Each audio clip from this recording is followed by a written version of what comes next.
오늘의 제목은 주 여호와의 영이 내게 임하시니란 제목으로 말씀을 나누겠습니다. 누가복음 4장 18절에서 19절 말씀입니다. 주의 성령이 내게 임하셨으니 이는 가난한 자에게 복음을 전하게 하시려고 내게 기름을 부으시고 나를 보내사 포로된 자에게 자유를 눈먼 자에게 다시 보게 함을 전파하며 눌린 자를 자유케 하고 주의 은혜의 해를 전파하게 하려 하심이라 하였더라. 예수님께서는 주의 성령이 내게 임하셨으니 라고 말씀하셨는데 그분은 침례로서 성령이 임하셨고 제사장으로 세우심을 받고 공생애를 시작하신 일로 우리에게 모본을 보여주셨습니다. 우리도 성령이 임하시면 그분과 같은 공생애의 삶을 사는 제사장이 될 것을 모본으로 보이신 것입니다. 그분이 가신 길을 우리도 갈 수 있는 능력을 얻게 되는 것입니다. 성령이 우리에게 임하시면 가난한 사람들에게, 포로된 자들에게, 갇힌 자들에게, 슬픈 자들에게 복음을 전하고 자유를 주고 다시 보게 하고 주의 은혜의 때를 전파하는 일을 우리도 하게 될 것에 대한 약속의 말씀입니다. 로마서 5장 1절과 5절 말씀입니다. 그러므로 우리가 믿음으로 의롭다 하심을 받았으니 소망이 우리를 부끄럽게 하지 아니함은 우리에게 주신 성령으로 말미암아 하나님의 사랑이 우리 마음에 부은 바 됨이니. 성령을 받는 것은 하나님의 사랑이 우리의 마음에 부어지는 일입니다. 사랑은 하나님 나라의 법입니다. 하나님의 법이 마음에 들어오는 것입니다. 성령을 받으면 성령께서 법에 대하여 모든 것을 가르치고 생각나게 하여 지혜와 능력이 되어 제사장의 자격을 갖추게 됩니다. 제사장들은 자신의 능력으로 자격이 갖추어지는 것이 아닙니다. 그리스도께서 성령을 부어주셔서 이루어지는 일인데 이 일을 위하여 그분께서는 제사장이 되셔서 중보자가 되신 것입니다. 그분의 공로를 통하여 하나님을 사랑하는 사람들에게 성령이 부어지도록 계획하셨습니다. 히브리서 8장 10절 말씀입니다. 또 주께서 가라사대 그날 후에 내가 이스라엘 집으로 세울 언약이 이것이니 내 법을 저희 생각에 두고 저희 마음에 이것을 기록하리라. 나는 저희에게 하나님이 되고 저희는 내게 백성이 되리라. 우리에게 성령이 임하는 때는 그리스도와 언약이 맺어지는 때입니다. 언약의 증거로 성령을 주심으로 하나님의 계명인 법이 우리 마음에 기록되어 우리는 제사장의 직분을 감당할 수 있는 능력을 얻게 되고 공생애를 시작하게 됩니다. 성령으로 인하여 하나님의 법이 기록되어지고 계명이 지켜지면 하나님의 형상이 회복됩니다. 호세아서 4장 6절 내 백성이 지식이 없으므로 망하는도다. 내가 지식을 버렸으니 나도 너를 버려 내 제사장이 되지 못하게 할 것이요 내가 내 하나님의 율법을 잊었으니 나도 내 자녀들을 잊어버리리라. 하나님의 백성들이 율법에 관한 지식을 간직하지 못하고 율법을 잊어버려 하나님의 제사장이 될 수 없다고 합니다. 구약의 백성들은 모두 하나님의 율법을 알고 있었고 지식도 있었으나 하나님께서 원하시는 지식은 피상적인 이론적인 지식이 아니라 하나님을 아는 경험을 원하시는 것이었습니다. 그분의 품성인 인애를 원하신다고 호세아서 5장 6절에 기록되어 있습니다. 번제보다 하나님을 아는 것을 원하시는 것입니다. 안다는 것은 연합을 의미합니다. 호세아서 5장 7절에 저희는 언약을 어기고 패역을 행하는 사람이라고 말씀합니다. 알지 못하고 하나가 되지 못하면 언약이 맺어지지 않은 것을 의미합니다. 성령으로 연합되지 못하고 언약이 맺어지지 못하면 하나님을 알지 못하여 그분의 품성이 인애가 나타나지 않게 되는데 그 일이 율법을 잊어버리는 일이라고 합니다. 오늘 우리도 성령이 임하여 하나님과 언약으로 하나님을 알고 제사장이 되는 경험을 할 때 우리는 율법을 잊어버리지 않게 될 것입니다. 고린도후서 3장 2절에서 3절 말씀입니다. 너희가 우리의 편지라 우리 마음에 썼고 무사람이 알고 있는 바라. 너희는 우리로 말미암아 나타난 그리스도의 편지니 이는 목으로 쓴 것이 아니요 오직 살아계신 하나님의 영으로 한 것이며 또 돌비에 쓴 것이 아니요 오직 육의 신비에 한 것이라. 저가 또 우리로 새 언약의 일꾼 되기에 만족해 하셨으니 의문으로 하지 아니하고 오직 영으로 함이니 의문은 죽이는 것이요 영은 살리는 것임이니라. 사람들의 마음에 하나님의 법이 마음에 비석이 기록되어 새 언약이 맺어지면 사람들이 알고 읽게 된다고 합니다. 그들은 그리스도의 편지로 사람들에게 읽혀지게 되는 새 언약의 일꾼이 됩니다. 편지에는 글로 전달하고자 하는 메시지가 담겨 있습니다. 새 언약의 일꾼들이 전달하는 메시지가 있는데 성령을 받아서 하나님의 법이 마음에 기록된다는 메시지의 내용입니다. 이 일은 의식, 곧 사람의 힘과 능력과 노력으로 되어지는 일이 아니라 하나님이 주시는 성령을 받음으로 언약이 이루어진다는 메시지입니다. 언약이 맺어진 사람들은 자기 자신을 하나님께 온전히 드려진 생애를 살게 됩니다. 자기의 개인적인 삶, 고기를 낚는 어부의 삶에서 공생애인 사람을 낚는 어부의 삶으로 전환되어집니다. 오늘 우리도 그리스도의 편지로서 새 언약의 일꾼이 되기 위하여 성령으로 하나님의 법을 받게 되면 제사장의 자격을 갖추어 공생의 삶이 시작될 수 있습니다. 마태복음 7장 4절에서 5절 말씀입니다. 보라 내 눈 속에 들보가 있는데 어찌하여 형제에게 말하기를 나로 내 눈 속에 있는 티를 빼라 하라 하겠느냐. 외식하는 자여 먼저 내 눈 속에서 들보를 빼어라. 그 후에야 밝히 보고 형제의 눈 속에서 티를 빼리라. 성령께서 들보를 제거하신 후 그 빈자리에 법을 주십니다. 들보를 제거하기 전에는 자아의 법의 지배를 받고 있었기 때문에 하나님의 법과 분리된 외식하는 사람들이 됩니다. 그들은 자신의 들보를 빼지 못하여 형제의 티를 빼는 능력을 소유하지 못합니다. 성령께서 들보를 제거해 주심으로 인하여 다른 사람들의 죄를 바라보는 새로운 시각과 사상을 갖게 합니다. 그들은 자신의 커다란 들보를 알게 됨으로 인하여 다른 사람의 티가 아주 적게 보이는 겸손한 사람이 됩니다. 이 변화로 제사장들은 모든 죄인들을 그리스도의 마음으로 대하고 이해할 수 있게 됩니다. 죄사함을 받은 제사장들은 자신이 죄인이라는 것을 항상 기억하며 잊어버리지 않기 때문에 죄인을 볼 때마다 동병상련의 마음으로 대하게 됩니다. 그들을 불쌍히 여기고 그들이 그럴 수밖에 없다는 사실을 인정하며 그들의 행동과 동기를 언제나 호의적으로 해석하게 되어 죄인들로부터 오해를 받더라도 묵묵히 감당하고 그들의 실수와 약점을 불쌍히 여기며 고난과 불편을 기꺼이 감수하게 됩니다. 그들에게 기대나 실망이나 실족도 없고 모두 자신과 동등한 죄인으로 보게 됩니다. 그들에게는 훌륭한 사람, 인품이 좋은 사람, 착한 사람, 못된 사람 등을 높이 평가하거나 낮게 취급하는 일도 없습니다. 죄인들은 모두 이기심의 노예가 되어 있다는 것을 알고 그런 것으로 인하여 실망하거나 분노하지 않습니다. 지식으로, 학문으로, 도덕으로, 교양으로, 예의로, 품성으로 이기심의 냄새를 제거하기 위하여 방향제를 사용하고 있다는 것도 알고 있습니다. 그들은 자신들이 들보를 제거하는 과정에 후회할 것 없는 회개의 지점까지 많은 죄들로 인하여 고민하고 투쟁해 왔기 때문에 이기심의 죄들에 대하여 너무나 잘 알고 있어서 그들의 죄를 잘 다룰 수 있게 됩니다.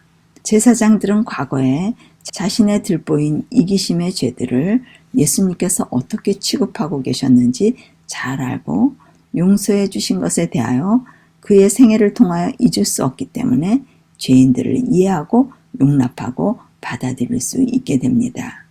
이 자신의 들보를 빼내는 회개의 과정이 없이는 결코 제사장의 자격을 갖출 수 없게 됩니다.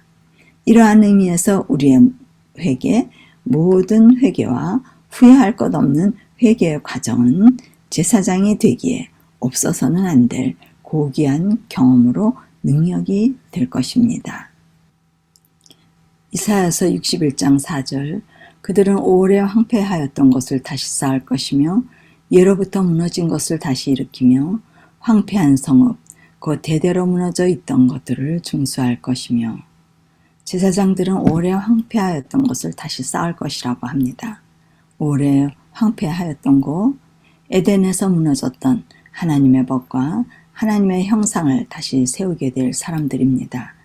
다시 하나님의 형상이 회복되고 하나님 나라의 법이 회복되기 위하여 성령으로 새롭게 창조함을 받고 다른 사람들에게 창조주 하나님을 전파하며 하나님의 능력을 전파하게 될 것입니다.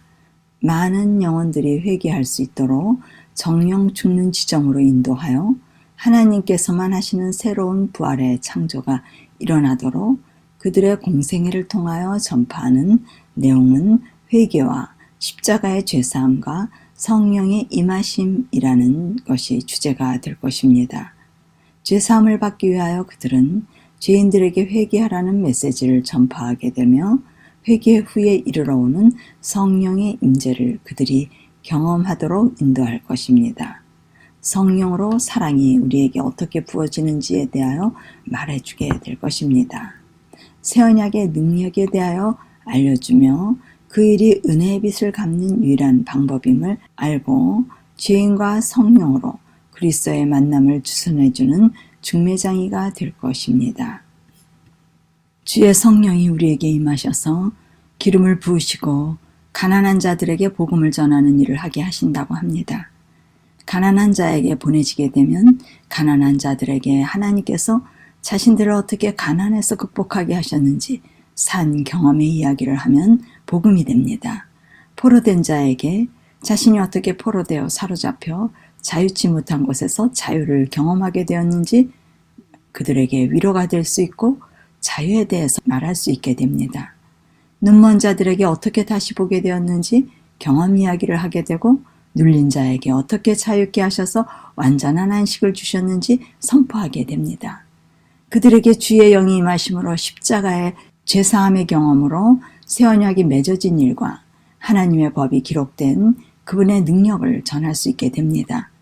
제사장이 되기 전에 그들은 많은 경험을 통하여 하나님께로 인도되어지는데 그때 경험한 가난과 포로로 자유롭지 못하고 얽매이던 고통과 눈멀어서 보지 못한 답답함으로 눌린 경험들로 인하여 성령이 임하시게 된 계기가 된 것에 하나님께 감사하게 되고 영광을 돌리는 일이 될 것입니다. 이러한 고통의 시간은 헛된 것이 아닙니다. 이 경험들이 없는 제사장들은 없을 것입니다. 왜냐하면 예수님이 비천하고 멸시받고 열악한 경험을 극복함으로써 우리들에게 위로가 되어줄 수 있고 말해줄 수 있으며 극복의 길을 알려줄 수 있게 되었기 때문입니다. 그러한 의미에서 우리의 환경과 처지와 우리 자신은 하나님의 영광을 위해 존재한다고 생각할 때 감사를 드릴 수 있게 됩니다.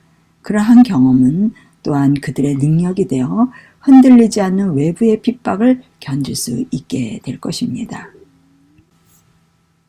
예레미야서 1장 6절에서 10절 말씀입니다. 내가 이르되 슬프도소이다.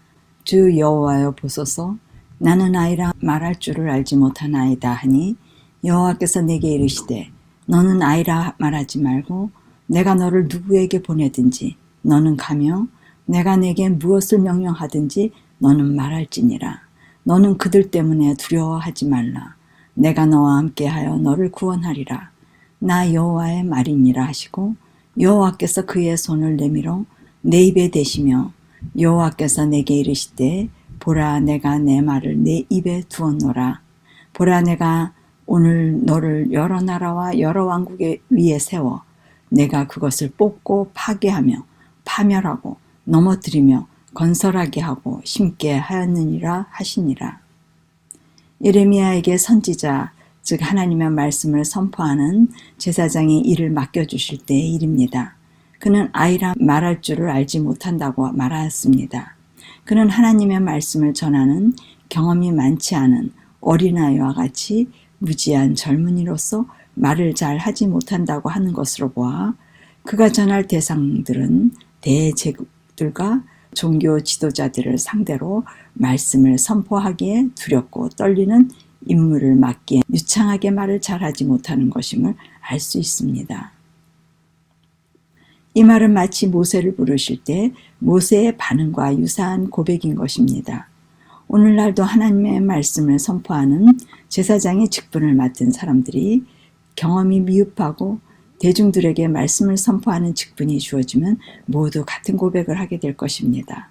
자신이 그 일을 감당할 것 같지 않고 피하고 싶은 마음이 들게 될 것입니다.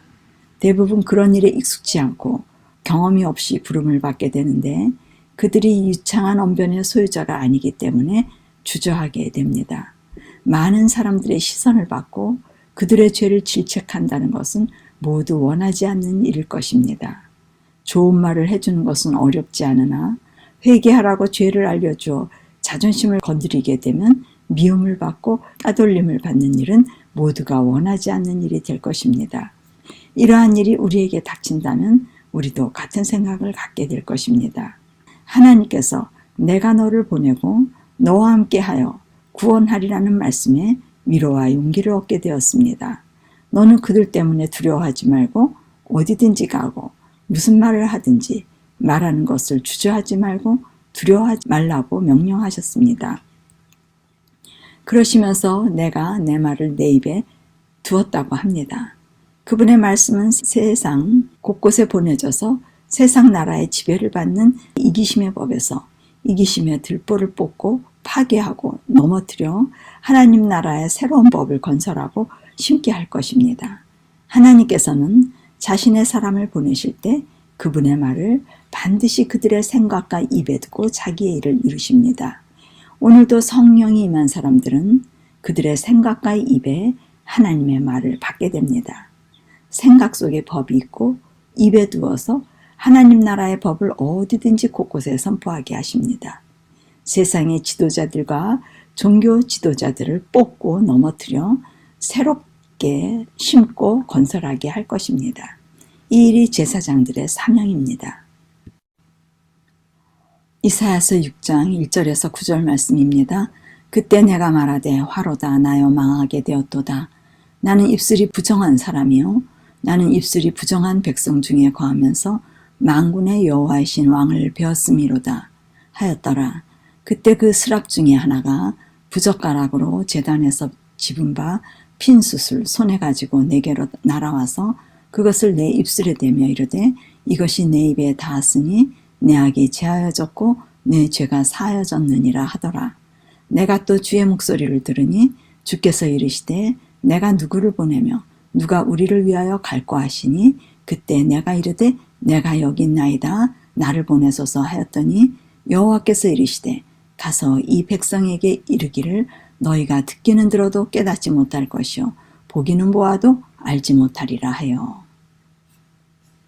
이사야가 선지자로서 부르심을 받고 제사장 직분을 감당하게 된 시작의 때의 일입니다.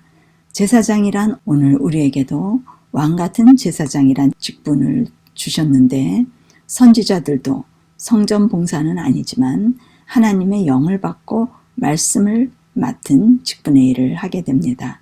이사야는 하나님의 면전에서 자신은 망하게 된 사람이고 입술이 부정한 사람으로 하나님을 대면하게 되었다고 두려워하는 모습입니다. 그때 천사가 제단에서 핀 숯을 손에 가지고 와서 그의 입술에 대며 악이 제하여졌고 죄가 사하여졌다고 말합니다. 오늘날도 죄가 사해진 사람들은 제사장 직분으로 선지자와 같은 일을 하게 될 것입니다. 하나님께서 이사야가 이르되 내가 누구를 보내며 누가 우리를 위하여 갈고 하시면 내가 여기 있나이다 나를 보내소서 하고 말하게 됩니다. 죄사함을 받은 사람들은 모두 제사장 직분을 맡은 사람으로 자신이 부정한 사람인 것을 알고 있는 사람들입니다. 그들은 하나님의 말씀을 받고 내가 여기 있나이다 나를 보내소서 하며 나가 깨닫지 못하는 백성을 향하여 하나님의 말씀을 대언하게 됩니다. 그들이 죄사함을 받게 되었다는 말은 그들이 하나님의 영을 받고 여호와의 권능이 그들 위에 임하였음을 의미합니다. 그들이 전하는 메시지는 회개하여 돌아서서 죄사함을 받으라고 하는 메시지의 내용이 됩니다.